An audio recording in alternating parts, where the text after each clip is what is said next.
नमस्कार सभी भाई बहनों का हमारे यूट्यूब चैनल फतेह एजुकेशन सेंटर में स्वागत है। आइए, जो टॉपिक लाइट जाने की वजह से अधूरा रह गया था उसे पूरा करते हैं। लाइट बहुत बार जाती है भाई। क्रैक पढ़ रहे थे हम भाज्य संख्याएं, पिछली वीडियो में भाज्य संख्याएं अधूरा रह गया, थोड़ा सा उसे देख लेना, ठीक है। क्योंकि लाइट जा चुकी है भाई, अपने पास इन्वर्टर वगैरह है नहीं, समस्याएँ हैं थोड़ी, कोई दिक्कत नहीं है फिलहाल।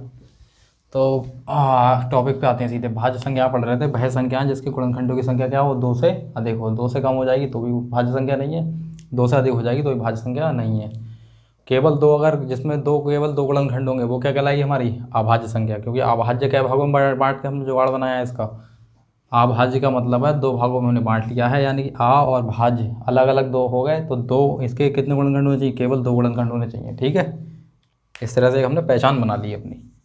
एग्जाम में भाई पहचान के बिना काम नहीं बनेगा, क्योंकि पढ़ने के बाद ऐसा भी तो होना चाहिए, याद भी तो रहना चाहिए, ठीक है। पढ़ते हैं भाज्य संख्या। भाज्य संख्या वह संख्या जिनके गुणनखंडों की संख्या 2 से अधिक हो। अब देखते हैं किस किस के गुणनखंडों की 2 से अधिक है, कैसे पहचानेंगे। 1 का गुणनखंड करेंगे, 1 इंटू 1। क्या गुणनखंड हो गया, एक गुणनखंड है केवल, ठीक है। यानी कि अभाज्य संख्या भी नहीं है ये और भाज्य संख्या भी नहीं है। अब हम बात कर रहे हैं केवल भाज्य की। 2 तो 1 इंटू 2, 2 इंटू 1, 2 गुणनखंड हैं, एक गुणनखंड ये हो गया, एक गुणनखंड ये हो गया, ठीक है। 2 गुणनखंड हो गए, 2 गुणनखंड है, लेकिन हमें कितने से चाहिए, 2 से अधिक। 2 से अधिक चाहिए, ना कि 2 से कम, ठीक है। तो 2 से अधिक का मतलब है ये भी हमारी भाज्य संख्या नहीं है, मतलब 2 भी हमारी भाज्य संख्या नहीं है। 3 भी हमारी भाज्य संख्या नहीं है, क्योंकि इसके भी गुणनखंड कितने हैं, 2 हैं। 4 के लिए देखते हैं, देखो 4, 2 दूनी के 4 हो जाएंगे, 2 ही कम 2 हो जाएंगे, यानी 1 इंटू 2 इंटू 2 हो जाएगा। गुणनखंड कितने हो गए, 1 2 3, यानी इसके गुणनखंड कितने हो गए, 3 हो गए, ठीक है। एक गुणनखंड ये हो जाएगा, दूसरा अगर करेंगे तो इस तरह से कर लेंगे, 2 इंटू 2 इंटू 1, और एक तरह से करेंगे 2 इंटू 1 इंटू 2, मतलब 3 गुणनखंड हो जाएंगे, ठीक है। मतलब 2 से अधिक हो जाएंगे। 2 से अधिक कितने भी हों, 2 से अधिक कितने भी हों, वो सारी संख्या क्या हो जाएंगी, हमारी भाज्य संख्याएं हो जाएंगी, ठीक है। इसी प्रकार से 6 को 5 को देखेंगे, इसके भी गुणनखंड कितने हैं, 2 हैं। ये भी नहीं होगी, 6 हो जाएगी, 7 भी नहीं होगी, 8 हो जाएगी, ठीक है। 8 8 कैसे हो जाएगी, देखो ये 6 का है, 8 के लिए हम करेंगे 8, तो 2 चौक 8, 2 दूनी 4, 2 ही कम 2, कितने हो गए, 1 इंटू 2 इंटू 2 इंटू 2। जितनी संख्याएँ आएंगी उतने गुणनखंड बन जाएंगे, यानी कि हमारे गुणनखंड कितने हो गए, 4। 4 गुणनखंड होने का मतलब है कि ये हमारी भाज्य संख्या है, क्योंकि भाज्य संख्या के लिए 2 से अधिक होनी चाहिए। 9 को देखेंगे, 9 भी हमारी क्या है, 2। इसमें सम विषम के लिए ले जाके नहीं देखना है, इसमें हमें जो टर्म और टाइम जो कंडीशन है उसे देखना है। 2 से अधिक तो 2 से अधिक चाहिए बस, 3 से कटेगी, सॉरी, 3 दिया 9, 3 ही कम 3, यानी कि इसके गुणनखंड कितने होंगे, 3, 1 इंटू 3 इंटू 3, ये भी हमारी क्या है, भाज्य संख्या है, 10 भी हो जाएगी, ठीक है। ऐसे आगे करते चले जाएंगे हम, और अपनी जितनी एग्जाम में हमारे लिए पूछेगा जिस चीज़ के लिए, उसका हम उत्तर सही सही दे पाएंगे, क्योंकि हमारे लिए सही सही पता होगा कि भाज्य क्या होगी, अभाज्य क्या होगी और सहभाज्य क्या होगी। अब पढ़ते हैं सहअभाज्य संख्या, इसे उतार देना, ठीक है। अब पढ़ते हैं सहभाज्य संख्या।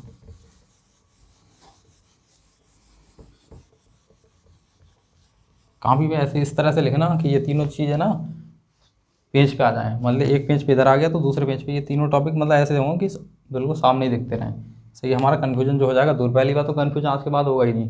अभाज्य का मतलब है 2 भागों में 2 गुणनखंड, 2 से अधिक गुणनखंड। इसके गुणनखंडों को नहीं देखते हैं, इसका अलग रूल है अभाज्य का, सहभाज्य का। सहभाज्य को इधर से इधर लेके आते हैं। तीसरा है हमारा सहअभाज्य संख्या।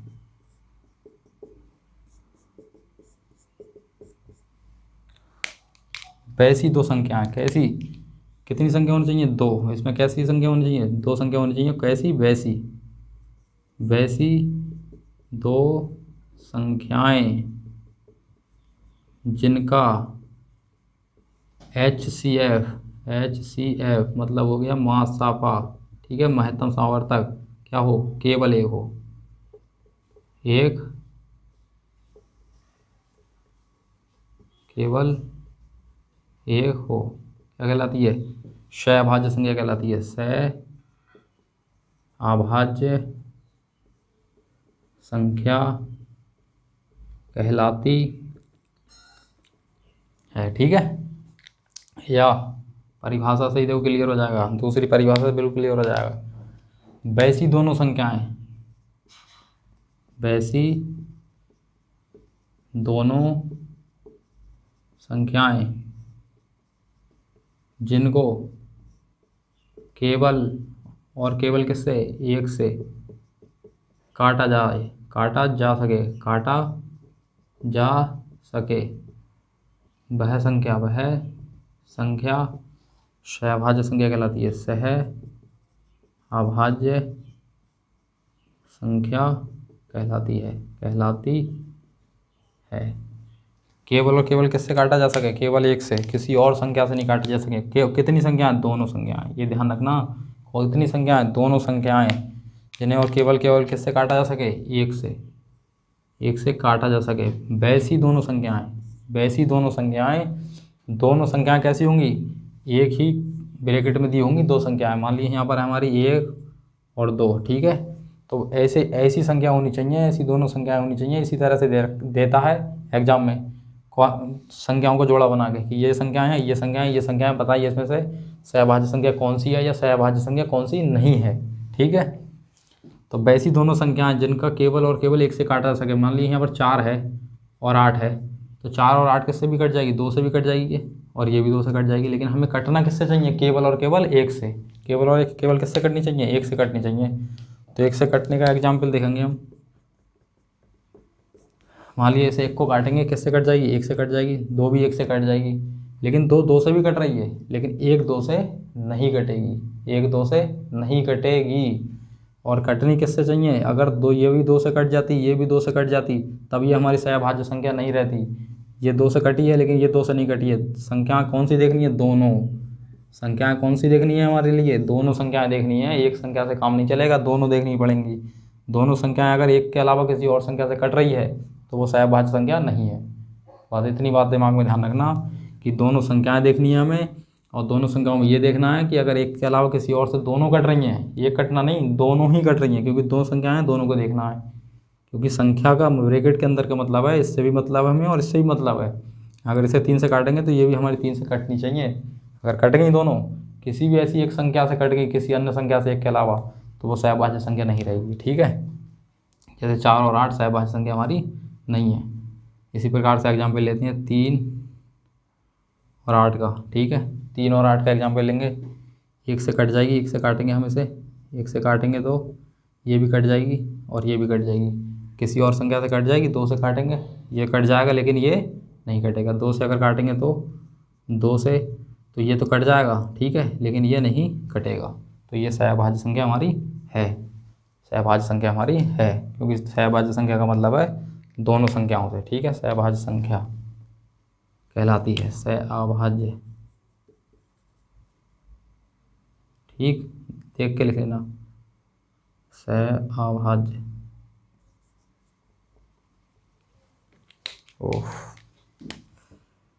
अभाज्य संख्या, यहाँ संख्या लिखा हुआ, ठीक है, कहलाती है। ये एग्जाम्पल में डाल लेना, ये तीनों एग्जाम्पल हैं, और एग्जाम्पल अपनी तरफ से लिख सकते हो। बस ध्यान ये रखना, दोनों संख्याएं जिनका केवल एक से काटा जा सके वह संख्या सहअभाज्य संख्या कहलाती है। ये लाइन अपनी तरफ से जोड़ दी है क्योंकि ये बिल्कुल फिट है। वैसी 2 संख्याएं जिनकी HCF केवल एक हो, ये किताबों में परिभाषा इस तरह से दी हुई, ठीक है। जौन सी सही लगे दोनों की दोनों लिख लेना अपने हिसाब से और काम तुम्हारा हो जाएगा। अभाज्य संख्या का क्लियर हो गया, भाज्य संख्या क्लियर हो गई, सहअभाज्य संख्या क्लियर हो गई। इसके अलावा इसमें कोई और नहीं है। अब आते हैं हम परिमेय और अपरिमेय संख्या पर। परिमेय अपरिमेय संख्या की कभी कंडीशन है, सारी कंडीशन पढ़ेंगे क्योंकि ये कंडीशन से काम नहीं चलेगा। किसी ने बता दिया बस कि ये अपान क्यों के रूप में लिख सकते हैं, बस हो गई वो। तो परिमेय संख्या और एक है अपरिमेय संख्या, ठीक है। ऐसा पढ़ना है कि दोबारा हमें पढ़ने की आवश्यकता ना पड़े, कोशिश फिलहाल ये रहेगी। तो परिमेय संख्या क्या हो जाएगी, वह संख्या जिसे P/Q के रूप में लिखा जा सके, P/Q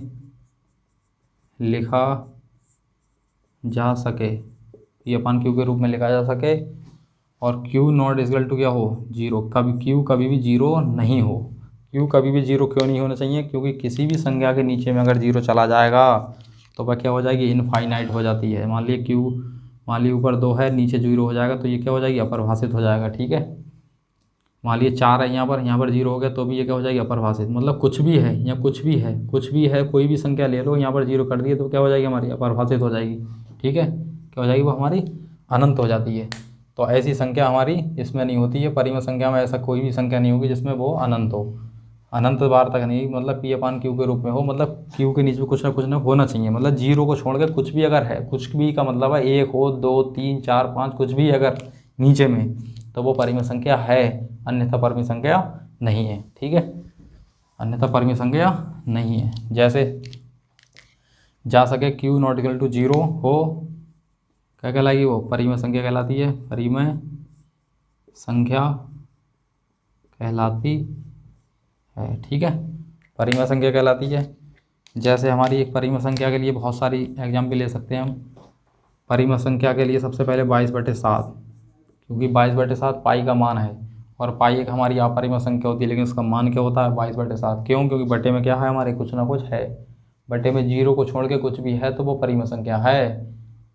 ठीक है, 22/7 हो गया, 1 हो गया, क्योंकि 1 के नीचे भी क्या आ जाएगा? 1 आ जाएगा। ठीक है, 2, 3, 4, 5 जितनी भी संख्याएं हैं ये सब क्या है? हमारी परिमेय संख्या हैं। और जिसमें वर्ग है, जैसे रूट करेंगे 4 परिमेय संख्या, √1 परिमेय संख्या, लेकिन √2 परिमेय संख्या नहीं है। √2 परिमेय संख्या नहीं है। ठीक है, √2 परिमेय संख्या नहीं है। √1, √9, √16, क्योंकि इनका एक निश्चित मान, मान लीजिए √4 है तो इसका क्या हो जाएगा? 2 के नीचे 1 हो जाएगा।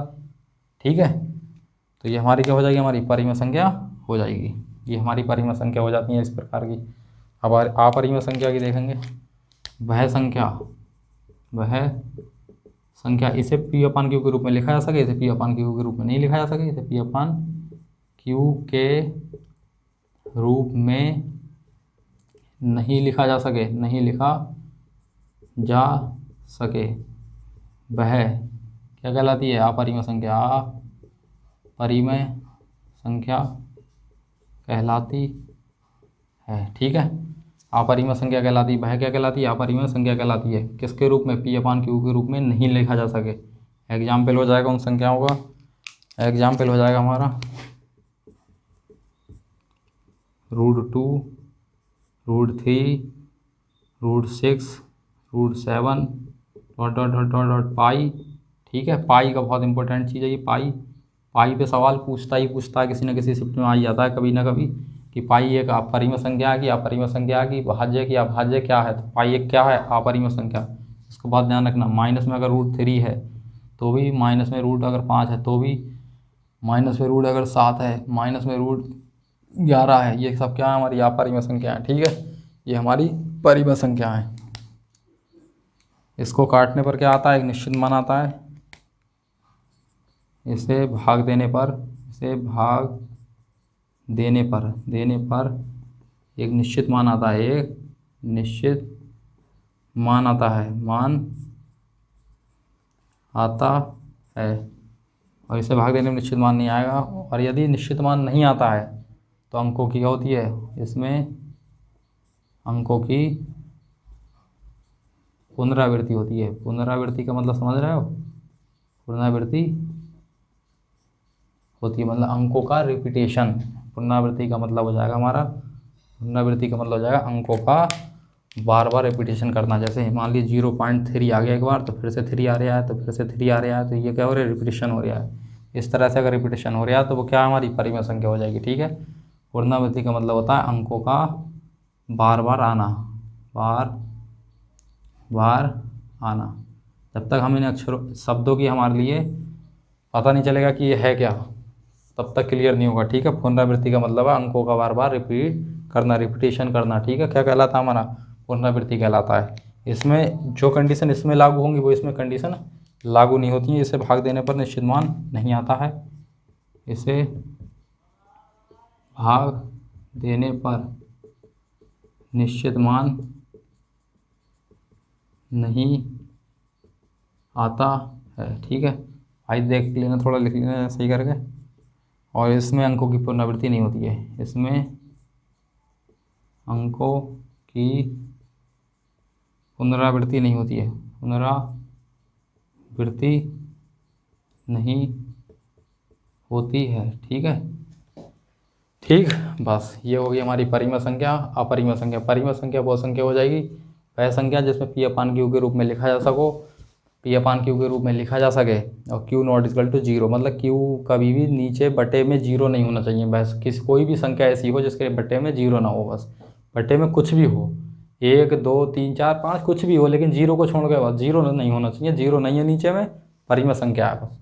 बेधड़क एग्जाम्पल मार देंगे, 22/7 पूछेगा, 7 है बटे में, भाई जीरो तो नहीं है, नहीं है, बस परिमेय संख्या हो गई। पाई कुछ है ही नहीं। ऐसी संख्याएं जिनका कोई वैल्यू ही नहीं हो, मान ही नहीं हो, वो क्या हो जाती हैं? अमान्य संख्याएं क्या कहलाती हैं? अपरिमेय संख्या कहलाती है। ठीक है, अपरिमेय संख्या कहलाती है। और अब हाँ, शून्य की बात, शून्य परिमेय संख्या है, शून्य परिमेय संख्या है। यहाँ पर हम लिख देंगे शून्य, जीरो यहाँ पर हो जाना चाहिए जीरो। जीरो भी क्या है? एक परिमेय संख्या है। ठीक है, क्यों? क्योंकि जीरो के नीचे अगर नीचे 1 है तो क्या आ जाएगा? वो जीरो ही आएगा। ठीक है, जीरो के बटे में अगर 1 है तो जीरो हो जाता है, तो जीरो हो जाता है, इसलिए ये क्या है? परिमेय संख्या है। ठीक है, 0/2 कर देंगे तो भी क्या है? परिमेय संख्या है। परिमेय संख्या, जीरो के नीचे कुछ भी है तो परिमेय संख्या है, लेकिन किसी भी संख्या के नीचे अगर जीरो आ जाता है तो वो इनफाइनाइट हो जाता है। ऊपर जीरो है कोई फर्क नहीं पड़ेगा, लेकिन नीचे अगर जीरो है तो वो अनंत हो जाएगी। ठीक है, बाकी की परिमेय संख्या, जीरो क्या है? हमारी परिमेय संख्या है। अपरिमेय संख्या जीरो, शून्य अपरिमेय संख्या नहीं है। ठीक, परिमेय संख्या हो गई, अपरिमेय संख्या हो गई। अब देखते हैं हम अगला टॉपिक। इसी में एक टॉपिक और बचा है, जिसे कहते हैं हम पूर्ण वर्ग संख्याएं और पूर्ण घन संख्याएं। ये जरूर आ जाता है कभी कभी कि निम्न में से छांटिए पूर्ण वर्ग संख्या कौन सी है। तो विकल्प दे दिया उसने, आप छांट रहे हैं, मालूम नहीं है तो छांटे कहाँ से। तो पूर्ण वर्ग संख्याएं यहाँ पर दिया है, पूर्ण वर्ग संख्या और पूर्ण घन संख्या, पूर्ण घन संख्या। ठीक है,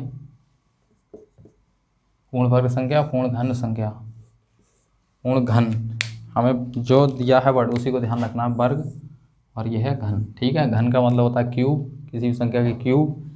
तो पूर्ण वर्ग संख्या का मतलब है वैसी संख्याएं जिनका पूरा वर्ग हो, पूरा वर्ग हो, पूर्ण वर्ग संख्या कहलाती है। पूर्ण वर्ग संख्या कहलाती है। और वैसी संख्याएं जिनका पूरा घन हो, घन पूर्ण संख्या कहलाती हैं। ठीक है, तो वैसी संख्या जिसका पूरा घनमूल हो वह पूर्ण घन संख्या कहलाती है। इसमें वर्गमूल हो। ठीक है, क्या हो? पूरा वर्गमूल हो। ठीक है, पूर्ण वर्ग संख्या कहलाती है। वर्गमूल किस संख्या का होगा? जैसे मान लीजिए 1 है, 1 हमारी क्या पूर्ण वर्ग संख्या है, क्योंकि 1 का वर्गमूल भी 1 ही होगा। 2 नहीं होगी, 3 भी नहीं होगी, क्या हो जाएगी? 4 का वर्गमूल क्या हो जाएगा? 2, इसका भी पूरा वर्गमूल है। उसके बाद 9 भी क्या है? पूर्ण वर्ग संख्या, क्योंकि इसका भी पूरा वर्गमूल कितना है? 3 है।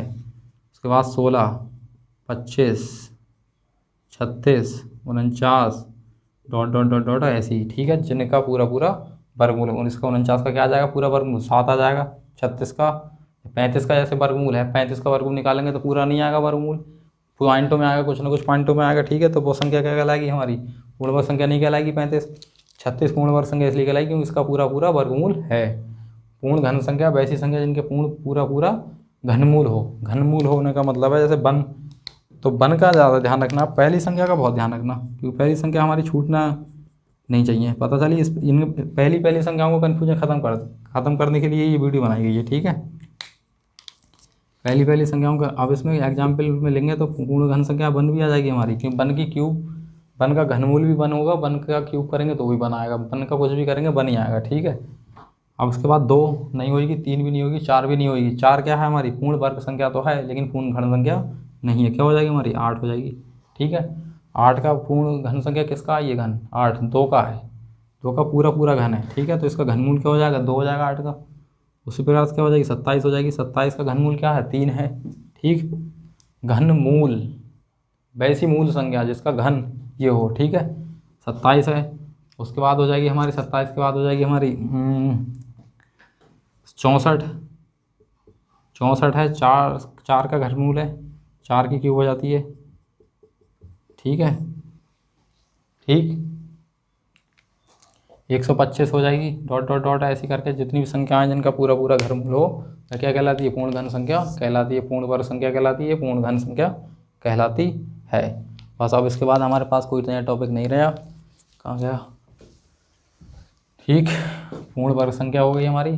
हमने क्या क्या पढ़ लिया? प्राकृतिक संख्या पढ़ ली, पूर्ण संख्या पढ़ ली, पूर्णांक संख्या। पूर्णांक संख्या का रह गया एक टॉपिक, हाँ, पूर्णांक संख्या। पूर्ण और पूर्णांक, पूर्ण तो बता दिया, पूर्ण तो बहुत वैसी संख्या हो जाएगी जिसमें केवल प्राकृतिक संख्या के आगे क्या लग जाएगा? 0 लग जाएगा, वो हो जाएगी पूर्ण संख्या। पूर्णांक संख्या रहेगी, यहाँ पर पढ़ेंगे हम पूर्णांक संख्या, पूर्णांक संख्या, ठीक है। पूर्णांक संख्या के बाद हमारे ये सारे टॉपिक समाप्त हो जाएंगे। उसके बाद पढ़ेंगे हम यूनिट डिजिट, इकाई अंक पर आधारित प्रश्न। उसके कुछ क्वेश्चन उठाएंगे। पूर्ण संख्याओं का मतलब हो जाएगा, पूर्णांक संख्याओं का मतलब है हमारा, पूर्णांक संख्या वैसी संख्या जिसे P/Q के रूप में लिखा जा सको, P/Q के रूप में लिखा जा सके और Q बराबर क्या हो? हमेशा 1 हो। Q बराबर क्या हो? हमारे 1 हो। Q बराबर क्या हो? 1 हो। वे संख्या क्या कहलाती है? हमारी पूर्णांक संख्याएं कहलाती हैं, जिनके नीचे में क्या हो? केवल और केवल 1 हो, केवल और केवल 1 हो, वो संख्या क्या कहलाती हैं? पूर्णांक कहलाती हैं। मान लीजिए यहाँ पर हम 0 लेंगे, 0 भी क्या हमारा पूर्णांक है, क्योंकि 0/1 हो जाएगा, ठीक है। 1 है, 1 भी पूर्णांक है, 2 है, 2 भी पूर्णांक है, 3 भी पूर्णांक है, 4 5 6 सब पूर्णांक है। इसमें माइनस में भी होंगी, पूर्णांक क्या होती हैं संख्या? माइनस में भी होती हैं और पॉजिटिव भी होती हैं, ठीक है। माइनस का 1 है, माइनस के 2 है, माइनस के 3 है। इसके आगे कोई चिन्ह नहीं लगा, वो तो वैसे ही पॉजिटिव है, ठीक है। अगर माइनस में भी कोई चीज़ है तो उसके नीचे भी क्या हमारा 1 है, ठीक है। तो यही पूर्णांक संख्या होती है, वैसी संख्या जिनके P/Q के रूप में लिखा जा सको, Q बराबर 1 हो। 0 1 2 3 4 5 6 7 8 और माइनस में भी है तो भी क्या है? पूर्णांक है, ठीक है। 0 भी क्या है हमारा? एक पूर्णांक है। 0 क्या है हमारा?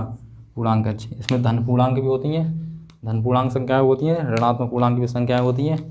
बाकी के सारे टॉपिक अगर अच्छे लगे हो तो भाई चैनल को सब्सक्राइब करना, अगर सही लगा हो तब, ठीक है। बाकी की मर्जी है, उसमें कुछ जाता होता है नहीं, जैसा जिसको सही लगे वैसा करना, ठीक है। बस आज के लिए इतना ही बहुत।